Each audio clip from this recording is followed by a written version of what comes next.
সমগ্র বরাক উপত্যকা সহ গুরুত্বপূর্ণ খবরের মধ্যে স্বাগতম। আজ হলো 29 সেপ্টেম্বর সোমবার। আজকের প্রথম খবরটি হলো কেন্দ্রীয় সরকার থেকে জিএসটি লাগু হওয়ার পর নিত্য প্রয়োজনীয় দ্রব্য সামগ্রীর দাম অনেকটাই কমেছে। কেন্দ্রীয় সরকারের পক্ষ থেকে জিএসটি লাগু হওয়ার পর দ্রব্য সামগ্রীর বৃদ্ধি হ্রাসের এক বিজ্ঞপ্তিও জারি করা হয়েছিল। ইহাতে যে জিনিসপত্রের দাম কমেছে তা দেখা যাচ্ছে যে নিত্য প্রয়োজনীয় জিনিসের দাম অনেকটাই কমেছে। নিত্য প্রয়োজনীয় দ্রব্য সামগ্রীর মধ্যে রয়েছে চাল, ডাল, গেহু, তেল ইত্যাদি। আরও নিত্য প্রয়োজনীয় অনেকটাই জিনিস রয়েছে যে কেন্দ্রীয় সরকারের পক্ষ থেকে জিএসটি লাগু হওয়ার পর অনেকটাই দাম হ্রাস পেয়েছে। কেন্দ্রীয় সরকার থেকে জানানো হয়েছিল যে গত 22 সেপ্টেম্বর থেকে কিছু দ্রব্য সামগ্রীর দাম কমবে। জিএসটিতে কিছু ছাড় দেওয়ার জন্য এ দ্রব্য সামগ্রীর দাম অনেকটাই কমেছে। সঙ্গে কৃষকদের ট্র্যাক্টর সহ অনেক মেশিনারি জিনিসের দামও কমেছে। একজনের নিত্য প্রয়োজনীয় জিনিসের দামও রেহাই পেয়েছে। এর পরবর্তী খবরটি হলো তামিলনাড়ুতে এক নির্বাচনীয় র্যালিতে অসংখ্য জনগণের ভিড় ছিল। বিজয় র্যালিতে জনপ্লাবন অসংখ্য লোকজন জমা হয়েছিলেন। ভিড় এতটাই বেড়েছিল যে এই নির্বাচনী র্যালিতে পদপৃষ্ঠ হয়ে অনেক লোকের মৃত্যু হয়ে যায়। এই নির্বাচন র্যালিতে অসংখ্য জনগণের ভিড়ে যখন কিছু লোক দৌড়াদৌড়ি করে তখন 35 জনের বেশি লোকজনের প্রাণ গিয়েছে বলে সূত্রে প্রকাশ পেয়েছে। এর মধ্যে পুরুষ, শিশু, মহিলাও জড়িত রয়েছেন। এই নির্বাচনী র্যালিতে অসংখ্য ভিড়ের মধ্যে পুরুষ, শিশু, মহিলা প্রায় 36 জনেরও বেশি প্রাণ গিয়েছে বলে সূত্রে প্রকাশ পেয়েছে। পরিস্থিতি যখন বিশৃঙ্খলা যায় তখন লোকজন দৌড়াদৌড়ি শুরু করে এবং প্রায় 36 জনেরও বেশি প্রাণ গিয়েছে। ইয়ার মধ্যে পুরুষ, শিশু ও মহিলাও রয়েছেন। তামিলনাড়ু সরকার থেকে ঘোষণা করা হয়েছে এ যে মৃত্যু হয়েছে এ নির্বাচনীয় র্যালিতে ইহার পরিবারদেরকে প্রায় 10 লক্ষ টাকা করে দেওয়া হবে। এই নির্বাচনীয় র্যালিতে জয়জনের প্রাণ গিয়েছে প্রত্যেকজনের পরিবারকে 10 লক্ষ টাকা করে দেওয়া হবে বলে তামিলনাড়ু সরকার ঘোষণা করেছে। অসংখ্য লোকজন জখমও হয়েছেন বলে সূত্রে প্রকাশ পেয়েছে এবং কিছু হাসপাতালেও রয়েছেন চিকিৎসাধীন অবস্থায়। এর পরবর্তী খবরটি হলো দিল্লিতে ভয়ঙ্কর পরিস্থিতি। এয়ারপোর্ট, স্কুল, কলেজ এবং সংস্থার মধ্যে বোম ফেলার হুমকি। এবার কাহারা দিয়েছে এখনো পর্যন্ত পুলিশ প্রশাসনের পক্ষ থেকে কোনো ছাড়া পাওয়া যায়নি। ইমেলের মাধ্যমে বোম ফেলার হুমকি দেওয়া হয়েছে এয়ারপোর্ট, স্কুল, কলেজ এবং সংস্থার মধ্যে। ইমেইলের মাধ্যমে এ বার্তা বোম ফেলার হুমকি গতকাল দেওয়া হয়েছে। তবে এখনো পর্যন্ত পুলিশ প্রশাসনের পক্ষ থেকে কোনো সাড়া মেলেনি বলে জানা গিয়েছে। তবে দিল্লি পুলিশ বাহিনী এ নিয়ে তদন্ত জারি রেখেছেন।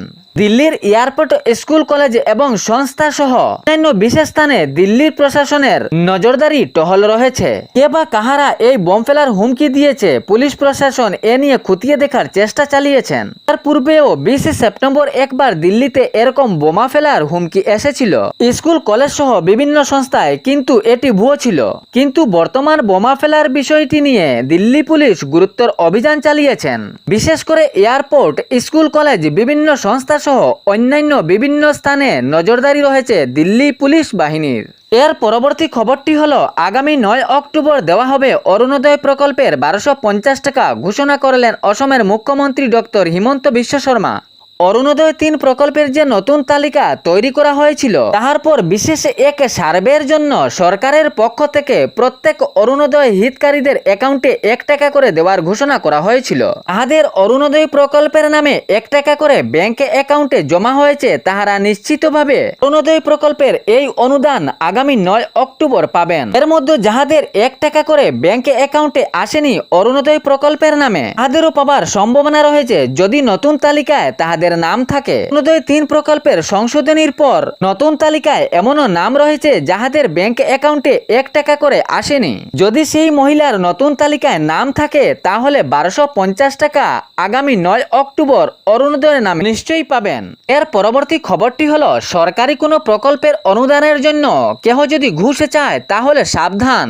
সরকারি অনুদান পাইয়ে দেওয়ার নামে যে ঘুষ নেয় তাদের বিরুদ্ধে রাজ্য সরকারের পক্ষ থেকে এক গুরুতর অভিযান শুরু হয়েছে। অভিযুক্তদেরকে ধরার পর 1 সেকেন্ডের মধ্যে আইনীয় আওতায় আনা হবে। রাজ্য সরকারের পক্ষ থেকে কড়া ঘোষণা জারি করা হয়েছে। এ নিয়ে কিছু ফোন নাম্বার, হোয়াটসঅ্যাপ নাম্বার এবং টোল ফ্রি নাম্বারও জারি করা হয়েছে। সরকারি কোনো প্রকল্পের অনুদানের জন্য যদি কেউ ঘুষ চায় তাহলে আপনি ফোন করতে পারবেন 6026903418। এর পরের নাম্বার 6026903483 বা এই নাম্বারেও ফোন করে অভিযোগ করতে পারেন 6026903481 বা এই হোয়াটসঅ্যাপ নাম্বারেও SMS করতে পারেন 6026901243। সাথে টোল ফ্রি নাম্বারও রয়েছে, এতে অভিযোগ করতে পারেন 180034533767। এর পরবর্তী খবরটি হলো কাছাড়ের নির্বাচন কমিশনার কার্যালয়ে এক মহিলা কর্মীকে ধর্ষণের চেষ্টা সৌমিত্রনাথ নামের এক সহকর্মীর। এই মহিলা কর্মীকে ধর্ষণের অভিযোগে গ্রেফতার করা হয়েছে সহকর্মী সৌমিত্রনাথকে। এ ঘটনায় পুরো রাজ্য জুড়ে নিন্দার ঝড় উঠেছে। তাই গিয়ে মহিলা জাতি নিরাপদে থাকবে, জনমতে এই বার্তা দ্রুত ছড়িয়েছে। পুলিশ প্রশাসন অভিযুক্ত সহকর্মী সৌমিত্রনাথকে জোরদার জিজ্ঞাসাবাদে অভিযান চালিয়েছেন। এ নিন্দনীয় ঘটনা পুরো রাজ্য জুড়ে এক তুমুল ঝড় উঠেছে। তাহলে এরকম নিত্য নতুন খবর পাওয়ার জন্য চ্যানেলটি সাবস্ক্রাইব করতে ভুলবেন না এবং ভিডিওটি লাইক করে শেয়ার অবশ্যই করবেন যাতে সঠিক সংবাদগুলো অন্যজনের কাছে পৌঁছায়। ধন্যবাদ।